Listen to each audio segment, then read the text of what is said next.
గత ప్రభుత్వం ప్రజా పంపిణీకి వినియోగించే ఎండియు వాహనాలను కూటమి ప్రభుత్వం తొలగించడంపై డ్రైవర్లు స్థానిక ఉప్పాడ సెంటర్లో వాహనాలు సైరన్ కొడుతూ ఆందోళన నిర్వహించారు. ఎండియు వాహనాలను రద్దుపరుస్తూ రాష్ట్ర ప్రభుత్వం ప్రకటించడం నిర్ణయంపై డ్రైవర్లు తీవ్ర ఆగ్రహం వ్యక్తం చేశారు. ఈ సందర్భంగా పిఠాపురం వైసీపీ ఇన్ఛార్జ్ మాజీ ఎంపీ వంగగీత విశ్వనాథ్ ధర్నా చేస్తున్న డ్రైవర్ల వద్దకు వెళ్లి సంఘీభావం తెలిపి డ్రైవర్లతో ఆందోళనలో పాల్గొన్నారు. ఈ సందర్భంగా వంగగీత మాట్లాడుతూ జగన్మోహన్ రెడ్డి ప్రభుత్వం ఉద్యోగులకు భద్రత కల్పిస్తే కూటమి ప్రభుత్వం ఏదో వంకతో తొలగించడమే పనిగా పెట్టుకుందన్నారు. ఎండియు వాహనాలు రద్దుపరచడంతో రాష్ట్ర వ్యాప్తంగా 25,000 రేషన్ పంపిణీ వాహనదారుల కుటుంబాలను రోడ్డున పడుతున్నాయని, ఎండియు డ్రైవర్లుగా అధిక శాతం బడుగు బలహీన వర్గాల వారే పనిచేస్తున్నారని, వారి పొట్టకొట్టే విధంగా ప్రభుత్వం తీసుకున్న నిర్ణయం తక్షణం వెనక్కి తీసుకోవాలని డిమాండ్ చేశారు. ఎటువంటి నోటీసులు, ముందస్తు సమాచారం ఇవ్వకుండా వాహనాలను రద్దు చేయడం, తొలగించామంటూ ప్రభుత్వం ప్రకటన చేయడం దారుణమన్నారు. వేల కుటుంబాలు జీవనాధారం కోల్పోతున్నందున వాహన డ్రైవర్ల తొలగింపు చర్యలను ప్రభుత్వం వెనక్కి తీసుకోవాలని కోరారు.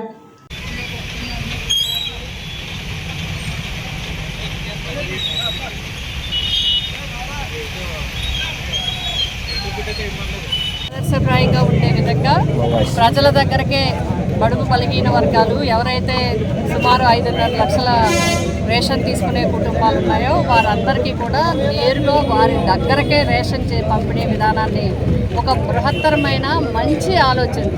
దీని ద్వారా ఏంటంటే రేషను ఇంచుమించుగా అందరూ తీసుకోవాలని ఒకటి, సబ్సిడీతో వారికి వెహికల్ ఇచ్చి దాని ద్వారా ఒక అసిస్టెంట్కి అవకాశం ఇచ్చి వారందరూ కూడా ఈ పంపిణీ వ్యవస్థకి చేయడం ద్వారా ఒక మంచి వ్యవస్థని ఏర్పాటు చేయడం జరిగింది.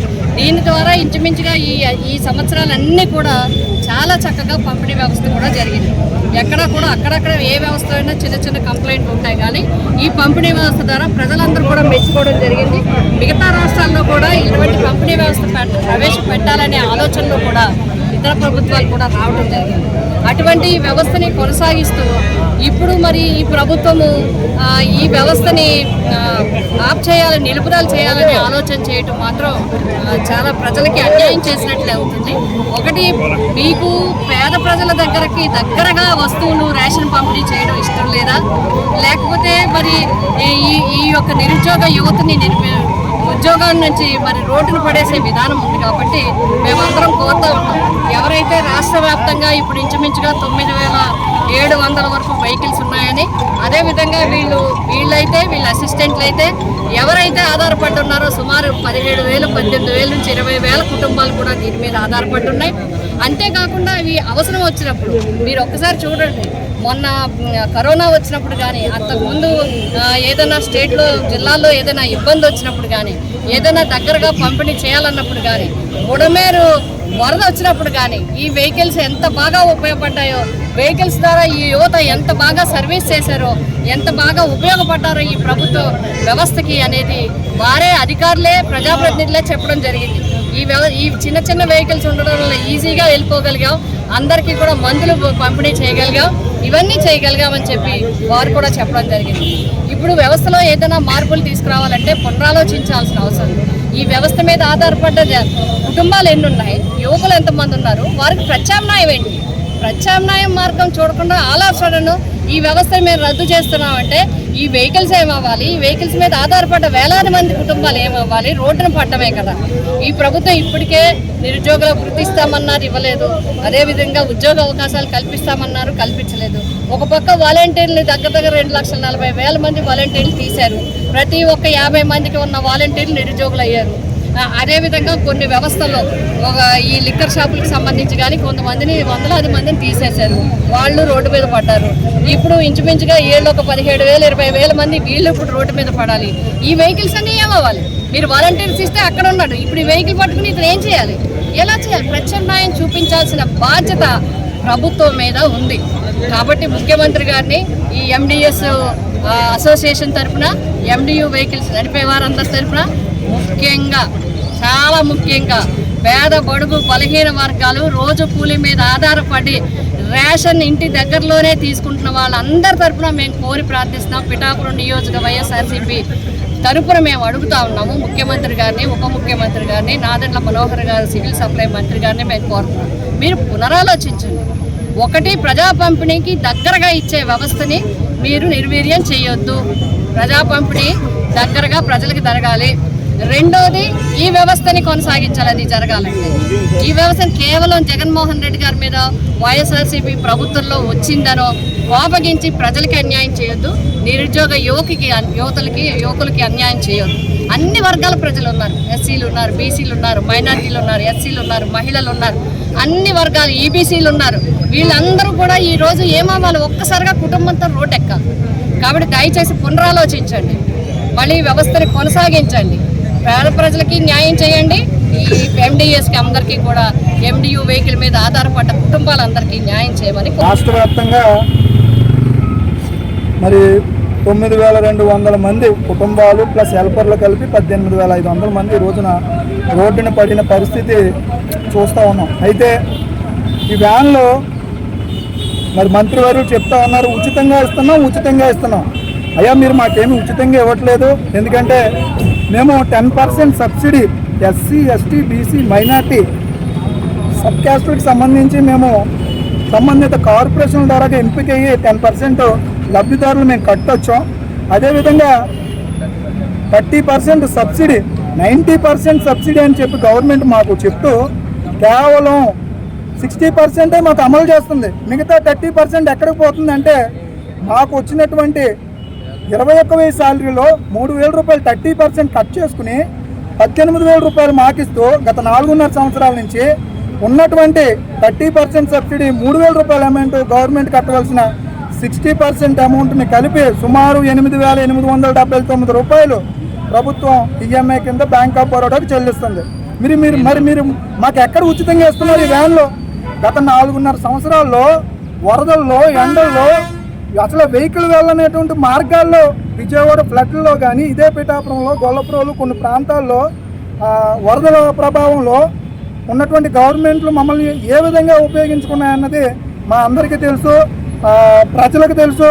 ప్రజలకు ఏ విధంగా ఈ పథకం చేరువుగా వెళ్ళింది అన్నది ప్రజలు దీన్ని హర్షించూ ఈరోజు బాధపడుతూ ఉన్నారు. అయ్యో, మా ఇంటి ముందుకి ఉదయం 6 గంటలకు వ్యాన్ వచ్చి సాయంత్రం 10 గంటల వరకు నైట్ మాకు రేషన్ ఇస్తూ వెళ్ళేవారు. ఒక కుటుంబ సభ్యులుగా మాతో కలిసి ఉండి ఈరోజు వీళ్ళు మా కుటుంబంలోంచి దూరం చేస్తున్నారని ప్రజలందరూ కూడా ఆవేదన వ్యక్తపరుస్తున్నారు.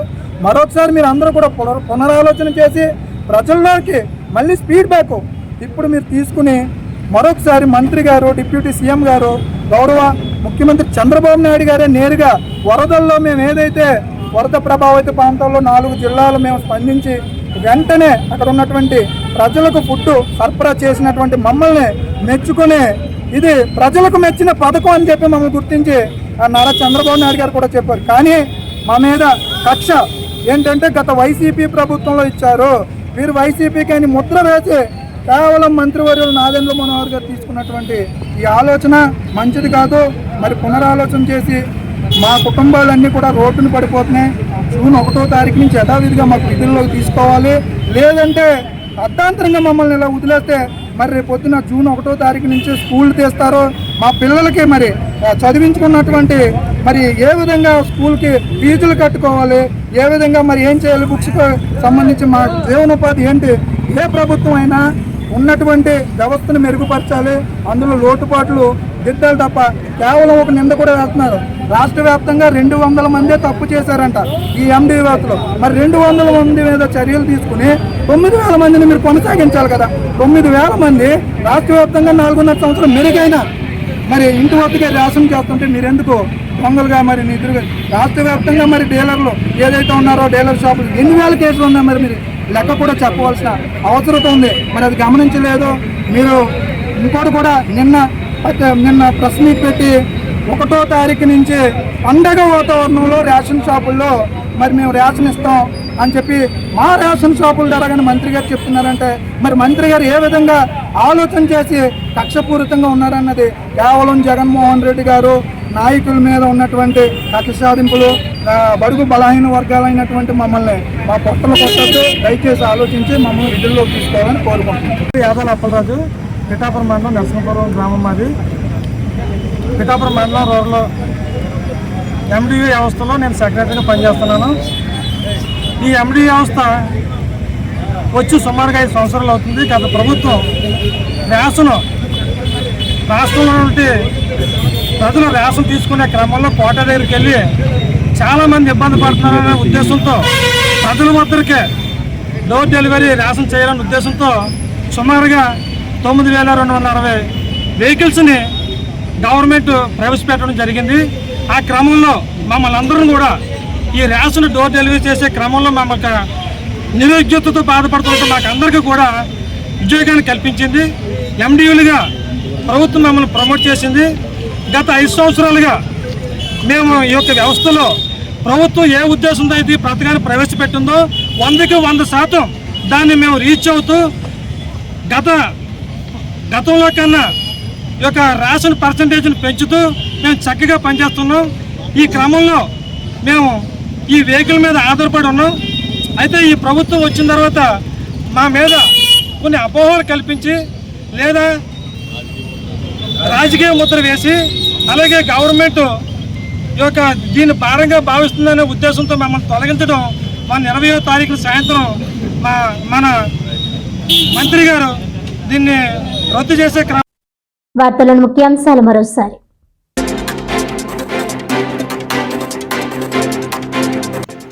The east Godavari district cricket association నియంతృత్వ ధోరణి కారణంగా జిల్లాలో కుంటుపడిన క్రికెట్ క్రీడాకారుల భవిష్యత్.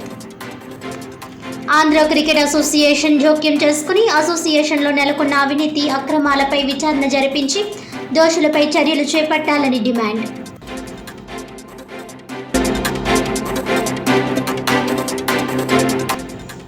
ప్రజా పంపిణీకి వినియోగించే ఎండియు వాహనాలు రద్దు చేయడంపై పిఠాపురంలో డ్రైవర్ల ఆందోళన. 25,000 కుటుంబాలు రోడ్డున పడనున్న దృష్ట్యా తక్షణమే ప్రభుత్వ నిర్ణయాన్ని ఉపసంహరించుకోవాలన్న పిఠాపురం మాజీ ఎమ్మెల్యే వాంగా గీత.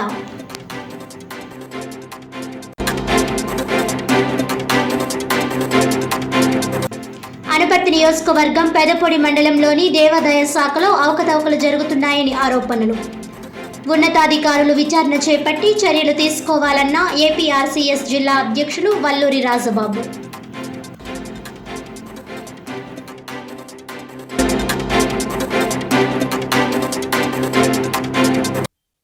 ఈనాటి వార్తలు ఇంతటితో సమాప్తం. తిరిగి వచ్చే బులెటిన్లో మళ్ళీ కలుద్దాం. అంతవరకు సెలవు. నమస్కారం.